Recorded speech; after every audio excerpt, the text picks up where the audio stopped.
वेंकटाद्रि समं स्थानं ब्रह्मांडे नास्ति किंचनात् वेंकटेश समो देवो न भूतो न भविष्यति। श्री वेंकटाचल क्षेत्रम वेंकटेश्वर स्वामी वारु श्री వైఖానస భగవచ్శాస్త్ర ప్రకారం పంచబేరాలుగా తిరువారాధన జరుగుతుంది. ధ్రువ కౌతుక ఉత్సవ స్నపన బలిబేరాలను విష్ణు పురుష సత్య అచ్యుత అనిరుద్ధ రూపాలుగా ఆరాధన జరుగుతుంది. వీరు కౌతుక బేరం భోగ శ్రీనివాసమూర్తి. ప్రతిరోజు ఉదయం తోమాల సేవలో పాలు కుంకుమ పువ్వు అభిషేకం జరుగుతుంది. వీరికి రాత్రి ఏకాంత సేవలో పవ్వళింపు సేవకు వేయించేస్తారు. ప్రతి బుధవారం మూలవర్లకు ప్రతినిధిగా బంగారు వాకిల్లో సహస్ర కలశాభిషేకం జరుపుకుంటారు. సుమారు 1500 సంవత్సరాల ముందు పల్లవ మహారాణి సమర్పించిన వెండి బింబము భోగ శ్రీనివాసమూర్తి.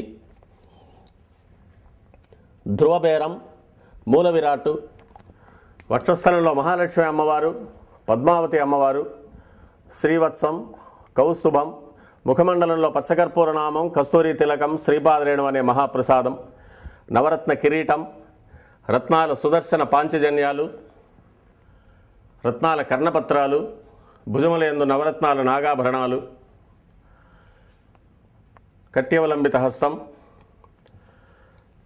రత్నాల వైకుంఠ హస్తం, స్వర్ణ యజ్ఞోపవీతం, దుస్స శిక్షణార్థం సూర్యకఠారి, మకరకంఠి, చతుర్భుజ లక్ష్మీహారం, తులసీపత్రహారం, 5 పేట్లుగా ఉన్న సహస్రనామహారాలు, ఇరువైపులా సాలగ్రామహారాలు. ఉగాది ఆస్థానానికి గాను స్వామివారు విశేషమైన తిరువాభరణం సమర్పణ చేసుకోనున్నారు.